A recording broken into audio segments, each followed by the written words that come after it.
I think I could start by saying the answer to is everyone benefiting from Nepal's perspective is not yet. So that should be the end of the presentation. But I have three questions. Yeah. But the other two then are defunct. I'm going to buy.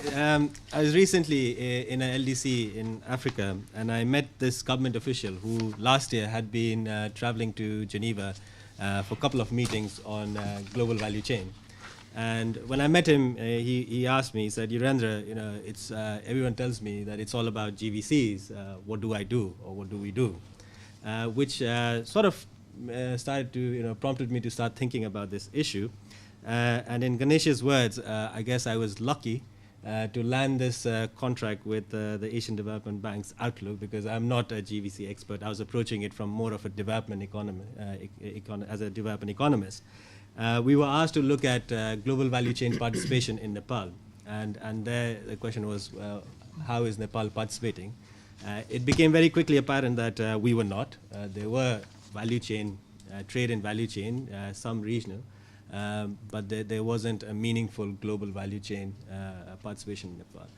So we had to modify our research work and then start looking at why was it the case that Nepal was not. And that is what I'm going to present today. Are the constraints to GVC participation different, or are they just constraints to your regular trade? Sorry. Yep.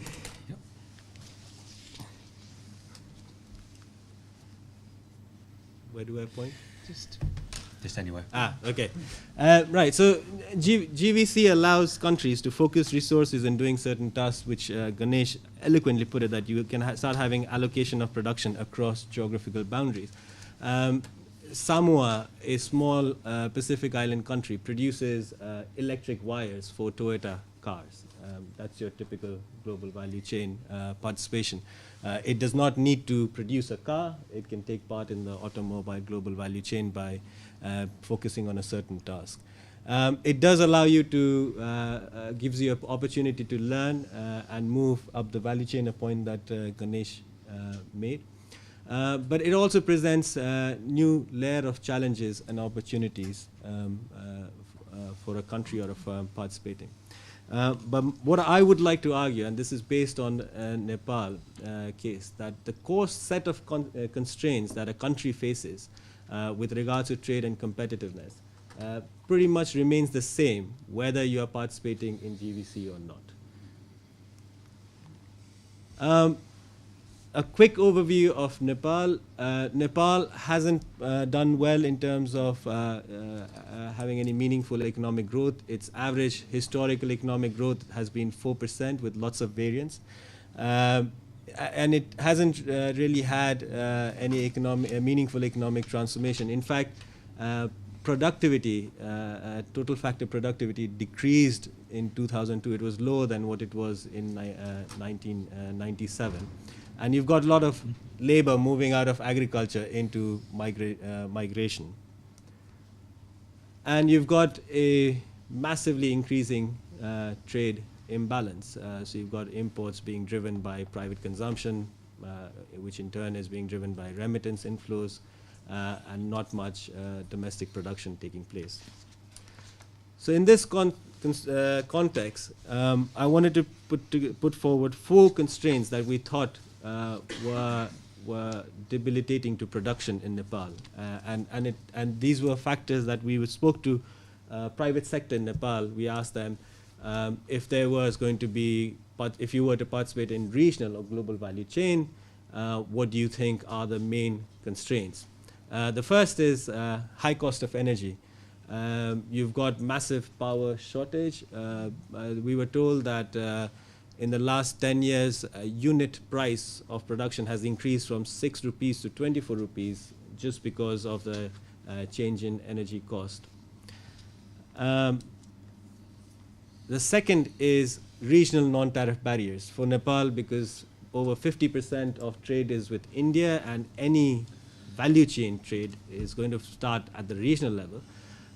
You have very high level of non-tariff barriers, and in particularly sanitary and phytosanitary standards, non-technical barriers to trade, and India requires that these certifications take place in India using Indian laboratories and testing facilities, and does not recognize Nepali facilities.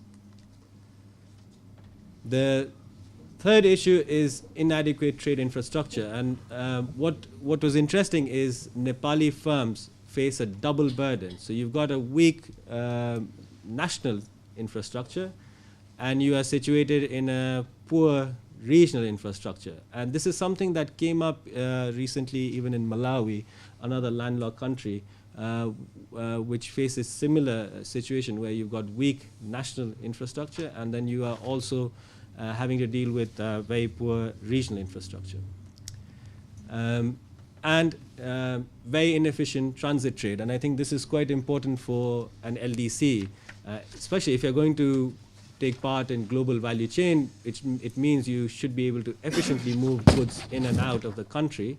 And if you're relying on a third country to do that, it's going to be very difficult. And Nepal has to depend on the ports in India, in Calcutta. It has restrictions on which port it can use, how goods are moved. So the goods have to be landed in Calcutta. It has to be opened up for inspection. It has to use Indian insurers and of course go through Indian bureaucracy before it comes to Nepal.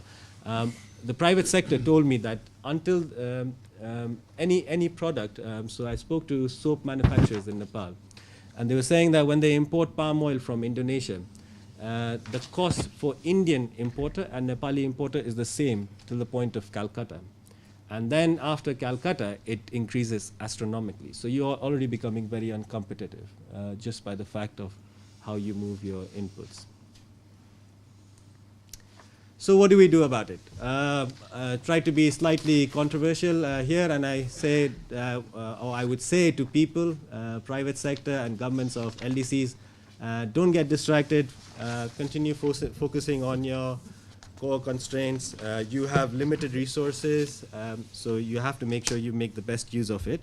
And your core constraints are to increase your productive capacity, invest in infrastructure, transport, improve your customs procedures, and increase your standard infrastructure. Develop, many countries have, but you must also implement an effective industrial strategy, and improve policy coordination, because you have a policy intention to do something in one sector, and that might be cancelled out or undermined by a policy in another sector. Usually it happens with industrial and investment policy. They often don't go hand in hand. And if you are very much interested in increasing your GVC participation, three things I think would be key. One is networking. So this was really an excellent example that I learned of was Malawian nuts. I didn't realize that the nuts in Tesco were all from Malawi, and I'd been consuming that, and I got extremely fascinated by it. And I was told that it all happened through private sector dialogue. So the producers in Malawi were put in touch with a wholesale buyer in London, and boom, you had trade taking place. So networking, I think, is quite important. Foreign investment, something that Ganesh had also touched on. But what I also learned was you need to have an appropriate immigration policy along with your foreign investment. So you can't just ask for money and not have the skills to manage it. So you need to have a balanced view on that. And I think services sector becomes even more important if you're doing GVC, because you need to have very effective banking, legal, logistic, insurance facilities present for doing that.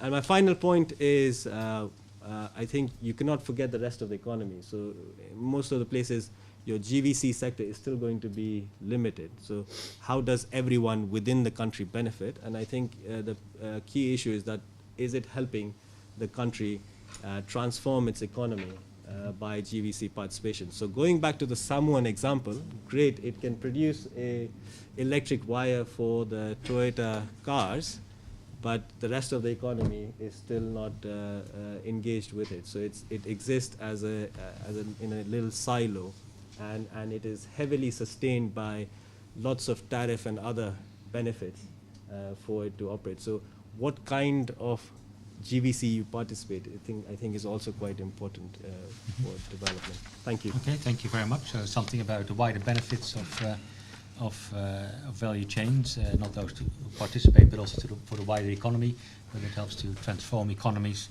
more widely.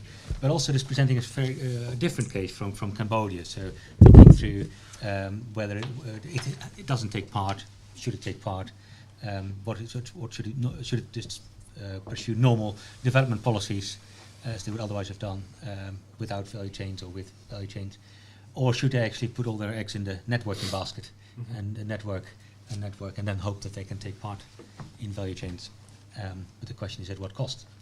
Very good. So now we're going to the final presentation, Frans from the OECD, who tell us about sort of donor approaches towards value chains and what they can do best in order to support countries to benefit from value chains.